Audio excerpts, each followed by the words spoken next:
Des patates douces au poulet, un vrai délice. Bonjour à tous et bienvenue sur ma chaîne. Je suis heureuse de vous retrouver aujourd'hui pour la nouvelle recette des patates douces au filet de poulet. Avant de commencer, s'il vous plaît, veuillez vous abonner à ma chaîne. Merci de partager la recette, s'il vous plaît. Laissez-moi un commentaire. Dites-moi d'où vous me regardez. Je serai heureuse de vous répondre. Pour faire connaissance avec vous, c'est un moyen pour vous aussi de m'aider à faire évoluer ma chaîne. Voilà, chers amis, je vous remercie beaucoup. Donc, pour la recette d'aujourd'hui, je vais commencer par prendre 2 filets de poulet que je vais détailler en petits cubes. Ensuite, je vais aller mettre tout ça dans un saladier et je vais aller rajouter les épices. Pour les épices, j'ai rajouté du thym, de l'origan, du piment doux, du paprika fumé, du curry. J'ai rajouté en plus le poivre, le sel, un petit peu d'ail en semoule, un petit peu d'huile d'olive pour faire une petite marinade. Donc une fois que tous les épices sont mis, je vais aller mélanger à l'aide d'une cuillère avant de couvrir et réserver de côté. Vous pouvez mettre au frigo ou laisser à température ambiante.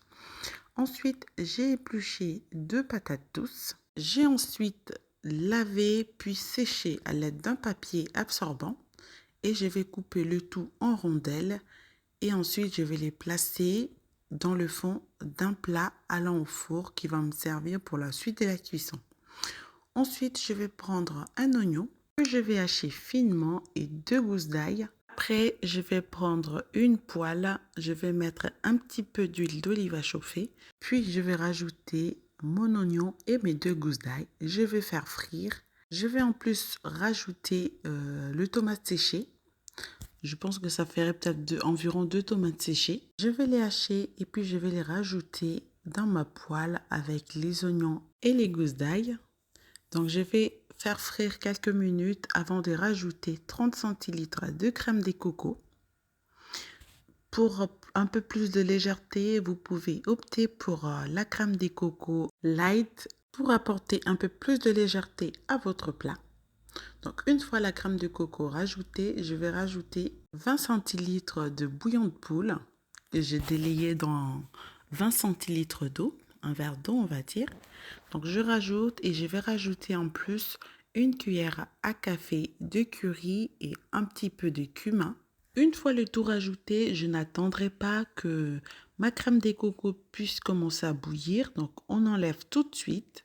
Je vais enlever ma crème de coco du feu. Je vais récupérer mon plat allant au four avec les patates douces sur lesquelles je vais rajouter mes filets de poulet. J'étale bien. Une fois bien étalé, je vais aller récupérer ma crème de coco avec les oignons, les gousses d'ail et le tomate séché. Je vais aller rajouter par-dessus mon poulet. Une fois rajouté, je vais aller bien étaler pour couvrir les morceaux de poulet.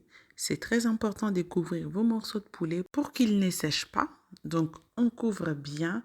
Et si vous en avez envie, vous pouvez rajouter du fromage, de la mozzarella ou autre fromage de votre choix. Donc moi, honnêtement, il n'y avait pas besoin. Et comme c'était pour un repas du soir, c'était pour un dîner, donc j'ai préféré faire un truc bien léger, vraiment me faire plaisir sans trop exagérer. Donc voilà.